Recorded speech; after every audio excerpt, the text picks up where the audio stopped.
تصريح مفاجئ من سيرجيو راموس بعد فوز ريال مدريد على برشلونة برباعية نظيفة.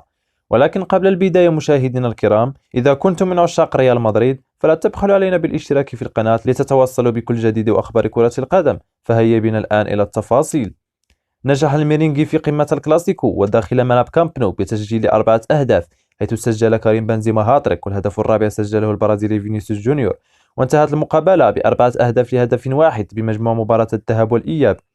وخرج الإسباني سيرجيو راموس لاعب ريال مدريد السابق بتصريح مثير عقب فوز ريال مدريد على برشلونة في الكلاسيكو برباعية نظيفة، حيث قال: إنني دائما أشاهد مباريات ريال مدريد، وبالطبع شاهدت الكلاسيكو واستمتعت به. لقد كانت مباراة مرعبة لريال مدريد، لقد سيطروا على المباراة منذ بدايتها حتى نهايتها، وجميع اللاعبين كانوا في حالة تركيز عالي. حقيقة ريال مدريد كان يستحق الفوز في مباراة الكلاسيكو. صديقي كريم بنزيما قدم أداء خرافيا ومذهلا، وما زال يتألق مع ناديه ريال مدريد. لعبت لريال مدريد وأعرفها جيدا، لا تستسلم أبدا وتقاتل إلى آخر رمق وآخر دقيقة في المباراة. لقد كان لي شرف كبير أنني لعبت لهذا النادي العريق وحققت معه العديد من الألقاب. مشاهدينا الكرام، شاركونا آراءكم في التعليقات حول تصريح سيرجيو راموس. شكرا على المشاهدة.